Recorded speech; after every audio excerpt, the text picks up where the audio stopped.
evaluation paper, I chose to present on Francis Collins.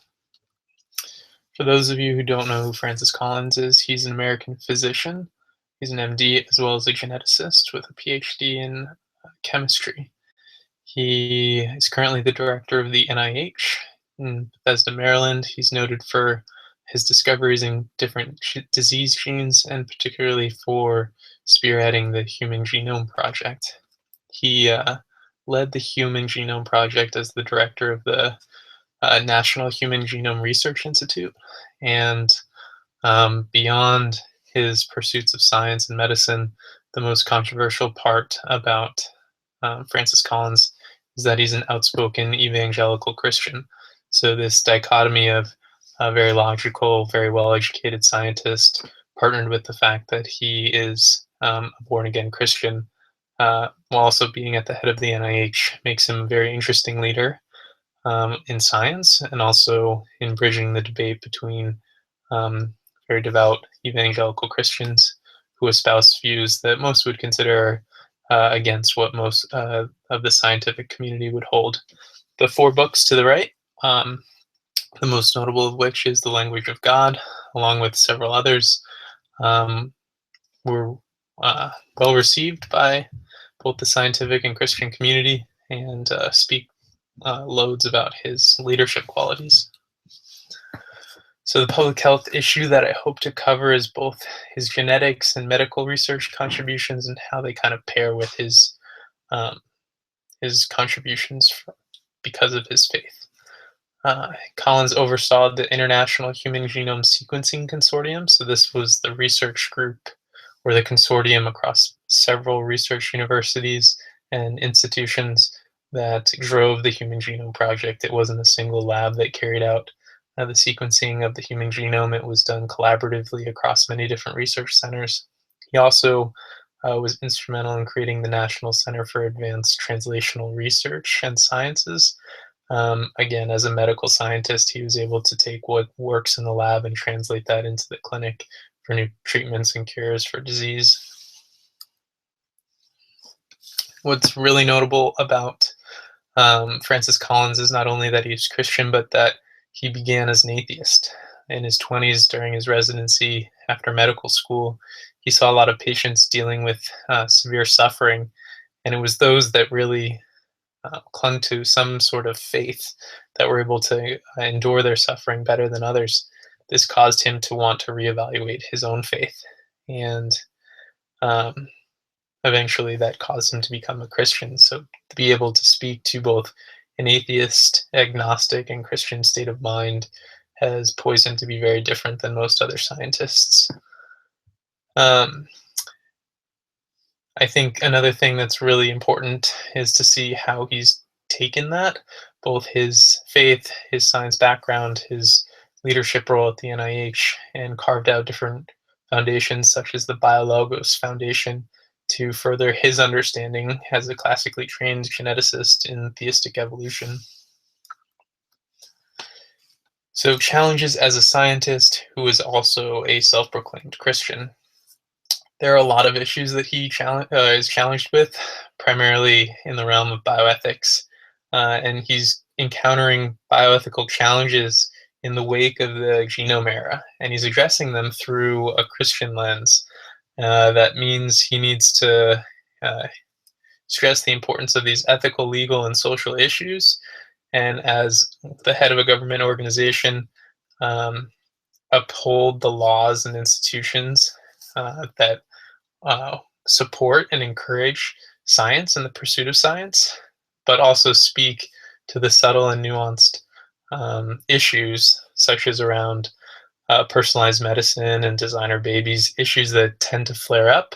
But as the head of the NIH, he has to be in the public eye and address them, but also do so in a way that is true to his own faith background and to the many other evangelical Christians who put a lot of weight in what he has to say. So addressing the challenge of being a Christian, how he addresses it, he does so by saying that both science and Christianity are compatible with one another. Through the foundation I mentioned before, BioLogos, he answers a lot of what he considers to be life's most difficult questions by giving very succinct answers, saying that again, science and religion don't necessarily overlap, but that they are compatible with one another. Um, he sticks behind a very robust understanding of who God is as a designer, creator, and sustainer of the universe. But again, as a geneticist, he does point to science to state that DNA is passed down from generation to generation, and that we can trace back our common ancestry. So, again, giving space for what science has proven, but also stressing that theistic evolution is a real possibility. Leadership traits. As the head of the NIH, he has incredible administration skills, and as often being in the public eye, he's an incredible communicator, both to advance scientific topics that he helped pioneer, as well as to inspire those to take on science and to understand that it is a really noble pursuit. And what I particularly admire in Francis Collins is the fact that he's um, really intent on helping patients. And he has done so not only by taking his faith and making it known, he's bridging the gap and making other foundations and organizations to address in an open forum a lot of the debate around religion and science. Some of the knocks that I would have against Francis Collins is that though very, very educated in biomedical research and very well equipped to talk on that subject, I would say he is rather lacking in his own Christian theological background. Not to say that everything needs to be in degrees, but he has no seminary training. He has no formal background in ethics or theology. So for him to speak openly and be in the public eye answering these sorts of questions, I've always found to be a bit of an overreach. Um, and it really comes out in his book, the main New York Times bestseller, The Language of God, where he is unable, at least for many, to speak well on the issue of philosophical naturalism. He tends to fall back on the ideas of moral law and how that governs human behavior, primarily rooted in the ideas of altruism. And um, if philosophical naturalism was really taken into account, that would seep into every corner of his argument and really invalidate a lot of what he says. So, major character flaws would be that he is courageous to be able to speak on this front, but I don't think he's as well spoken or well educated on the subject as one might hope, to be able to field the questions that he's been attempting to field in subsequent books. So his evidence as a leader are numerous. He's innovated countless times, both in his early research with such things as positional cloning and the isolation of major disease genes for cystic fibrosis, for Huntington's disease, among many others. He's very well educated in the science and medical fields. He rose to incredible leadership, and even outside scientific circles, the Human Genome Project is something that is probably one of the biggest legacies for the last 50 years, 100 years for science and genetics, laying the groundwork for many innovations to come. His respect for community values, besides what he has accomplished between the scientific and evangelical Christian communities, he's as a major public figure, he's also worked against discrimination, and particularly parlaying his background as a geneticist.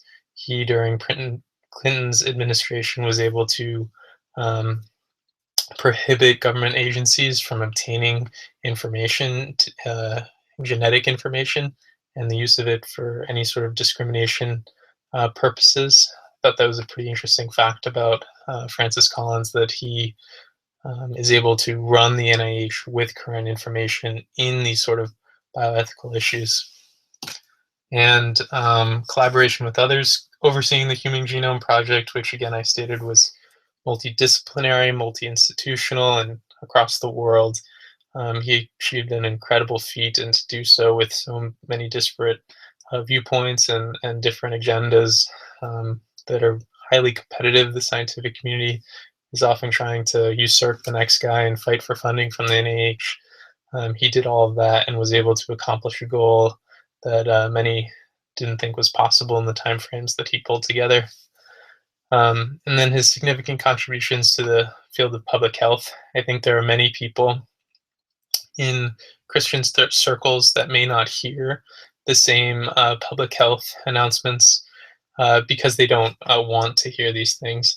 And to have it come from a scientist, but also a self proclaimed Christian scientist, um, goes a lot longer. And I think it communicates a thought to many others who may not have heard the argument. And conversely, many who may be atheists or agnostic might be able to hear the logic behind a scientist making a claim to faith. Outcomes are reflective of his leadership. Obviously, he's written 4 books, one of which was a New York Times bestseller, The Language of God, whose best argument he makes for faith through logic, through the use of logic. He's most certainly a logician by trade, and um, the basic premise, the thrust of his argument, is that faith rejects the rational, whereas science restricts us to a life with no meaning beyond the physical. So it is to state that science is a study of the physical world, whereas faith is not rational, it's irrational, it's beyond the physical world, it's beyond what we can rationally understand in this physical world. Again, making a nod to the supernatural. I guess that's the place where faith intercedes. Um, I think it takes incredible courage for someone who could lose so much by being at the head of the NIH and have accomplishing so much in his career to step out and to take that authority to bridge a gap and to do a world of good for the public, to answer questions, to be a voice about vaccinations, about many different bioethical issues that may not be well addressed in to different Christian congregations that may not hear the same logical appeal for faith. But I appreciate a scientist who um, can serve as a leader and begin to bridge that gap. So with that, I'd like to thank you all.